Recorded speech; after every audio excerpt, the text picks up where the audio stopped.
What's up? It's Marco, Sage of Soccer, and today I want to talk about the U.S. men's national team in Canada. We got a game coming up between them. I'm going to preview them and talk about it a little bit more. And yeah, basically going into this game, what I see it as is two World Cup teams facing each other. While nothing's guaranteed, and I really hope I'm not bid for saying this, these two teams look like they're going to qualify for the World Cup. So I'm seeing this game more as a test than a qualifier. And I'm watching AFCON right now, and I'm just remembering how good every single team is going to be in this World Cup.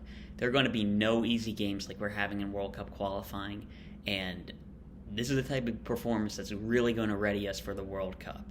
So because of that, I want to see how we perform against a team that's going to be going full force, knowing that they can go toe-to-toe with us. Now, I know they're missing Alphonso Davies, and Eustáquio's not 100%, and on the United States side, Tim Weah is not traveling to that Canada game, so both of them aren't going to be at full force, but it's still going to be a very good test. So previewing this Canada team, they're obviously missing Alphonso Davies and Eustáquio. Eustáquio may be available, but I don't feel like he'll be risked. So reviewing their most likely lineup, I feel like it's going to be a 4-3-3, with lineup something like Milan Borjan in net, Miller, Victoria, and Johnson in the back line, Adekugbe and Richie Larea as their wingbacks. I think their midfield is probably going to be Liam Fraser and Hutchinson. I'm not sure if Eustáquio will be back. I think Mark-Anthony Kaye and Piatti are overcoming some injuries right now. So I think Fraser and Hutchinson's the most likely, but can't be sure about that. And up front, Jonathan David, Kyle Larin, and Tajon Buchanan. I'm probably wrong in a few places, but I think it's a pretty good approximation. Like, Buchanan might be playing wingback. They might rotate David out of the team. Maybe Eustáquio will be playing. Maybe Scott Kennedy will be in the back line. But I feel like it's pretty good. And so just want to compare the team to what America has at the moment. So starting with up front, we got Kyle Larin, and comparing him to America's strikers, I think Kyle Larin might actually be better at the moment. Back when he was in the MLS, his MLS record is better than Yazi Zardes, Ricardo Pepi, and Jesus Ferreira, despite Ricardo Pepi having a much higher ceiling, obviously. At the moment, I can't really say that any of our strikers had the edge over Kyle Larin, and that's me trying to consider how good we can be, and just at the moment, I feel like Kyle Larin's probably better than anybody we have. For the rest of the attack, with the USA missing Tim Weah, I can't really give an edge to either team. Christian Pulisic, he's out of form at the moment. Brandon Aronson hasn't really played much competitively in a while. And compared to Jonathan David, one of the top prospects in France right now, Tajon Buchanan, he's playing at a very high level. I can't really give any team an advantage. If anything, the edge goes to Canada, but man, it's pretty even in the attack. Probably Canada, I'm leaning towards them. In the midfield, things go to the USA's favor pretty quickly. The MMA midfield is far better than the makeshift Canadian midfield. USA should be able to dominate if they're able to play in possession well. Tyler Adams, a very strong player. Weston McKennie, probably going to be the best player on the field with Alphonso Davies out. He's been in great form. And Yildiz Moose is still a great player. Should Eustáquio be available and Hutchinson be at his best? Maybe it's a conversation, but even if that, I still feel like the MMA midfield is far superior. And even if we rotate in somebody like Acosta or Luca de la Torre, I still feel like that midfield has the advantage over what Canada will do at the moment. For the fullbacks, I feel like Richie Larea and Anthony Robinson, well, he prefers to be called Jedi, I think. So I think I'm going to start calling him that, like how I switched from calling Jordan Siebatcheu to Jordan Pefok. So probably going to start calling him Jedi now because it seems like that's what he prefers.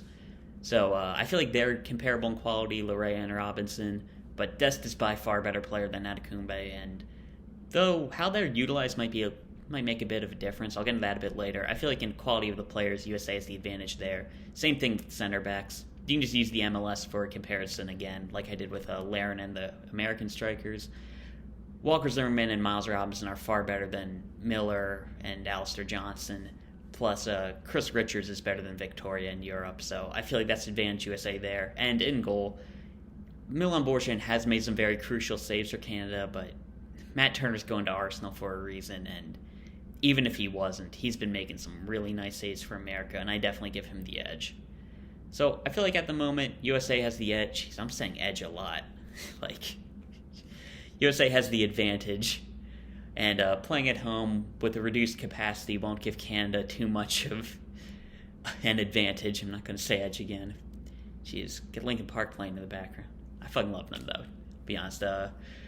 With the managers and system in place, I feel like Canada has a bit of an equalizer. John Herdman's been getting the best out of the Canadian players well. American players have really not been at their best in international form. Tyler Adams hasn't been too great. I mentioned the fullbacks earlier with Robinson and Dest. While they are probably better than the Canadian fullbacks, they've been very inconsistent throughout the entire World Cup qualifying campaign. And I feel like formation-wise, the 4-3-3 that Canada has counters the 3-4-3, counters the American 4-3-3 pretty well. And especially with how much the American team pushes their fullbacks forward, I feel like Canada will have an easy outlet for counterattacks, and that could lead to a goal. I feel like a 1-1 draw is the most realistic result. America's quality, especially in the midfield, should be able to carry them through to a goal, but I feel like Canada has enough in them to counter that team, and I feel like a draw is the most realistic result. Anticlimactic, but whatever. So what if both teams are at full strength? Should Alphonso Davies, Eustáquio, and Weah be there? What would change? I still think quality-wise the game leans towards the U.S., but I'm really not... I don't think that really matters. I mentioned the fullbacks before, like Dest and Robinson, their quality is obvious, but in the national team, Lurea and Adekumbe, they are performing very well for Canada. Like, that has to be known.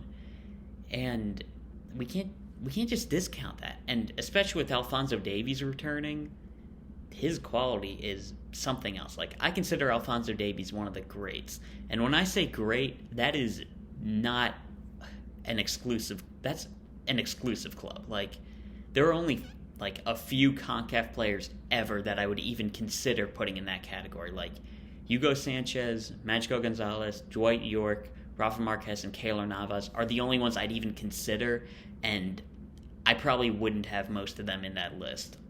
Hugo Sanchez probably has the best chance, but I'd really have to sit down and think about it. I'm not sure if any of them make that list, and Alphonso Davies is a great. Like, he's an extreme difference maker and one of the best players in the world, and that can turn a game on its head.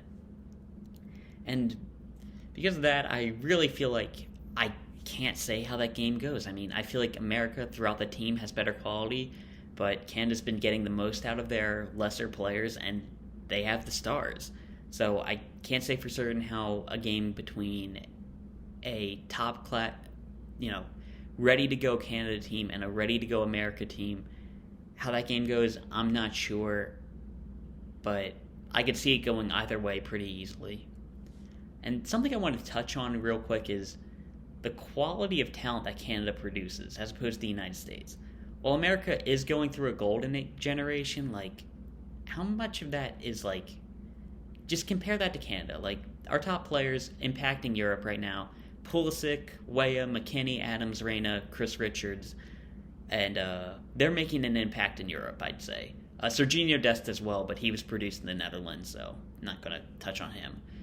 But Canada's produced Alphonso Davies and Jonathan David, and I'd rate Davies as the best in the region by far, and I feel like you'd follow him by a mix of Pulisic, McKinney, and David.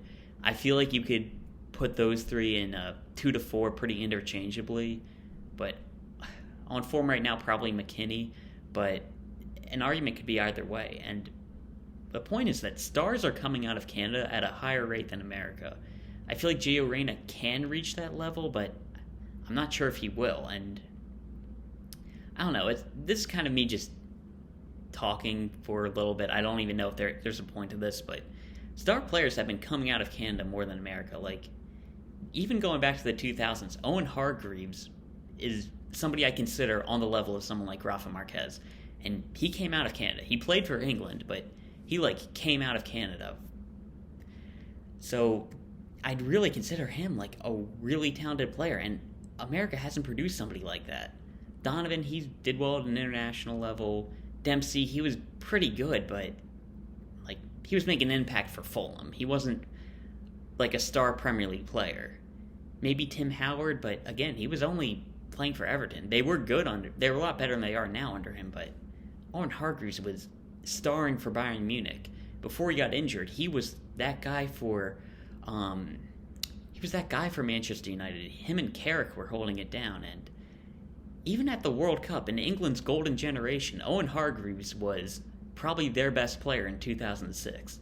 And he was starting in 2006, he was starting in 2002 before he got hurt. And that's a quality player.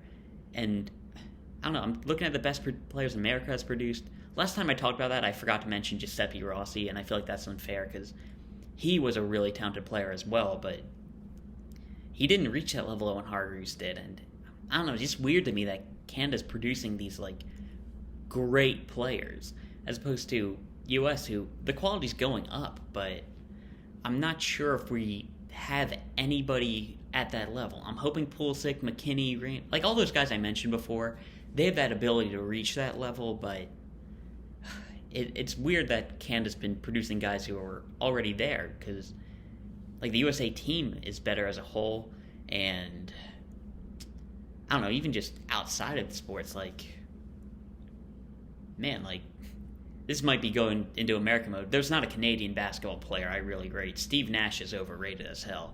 Like, they haven't had a great football player.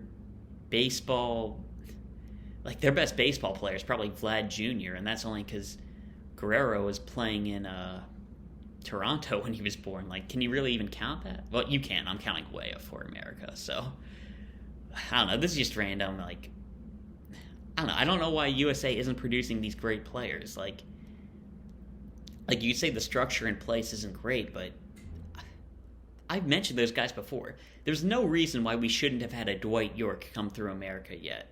There's no reason why we shouldn't have had somebody like, I don't know. Like, it's just something kind of weird with the quality. I feel like I'd have to do a deeper dive than just talking about this right now, but there's something going on in Canada that's letting them produce some great players, and it's not happening in America, and I don't know why. But yeah, that's just a kind of random thought I wanted to mention. US men's national team versus Canada. It's going to be a very good game. Hopefully it'd be worth skipping the AFC Championship game for, but yeah, it's going to be a fun game. I'm really looking forward to it. I think it draws the most likely result. I'm hoping both teams don't rotate too much, but yeah, it's going to be a fun game, and I want to talk about it a little bit before. So I'll talk about it right now. See ya.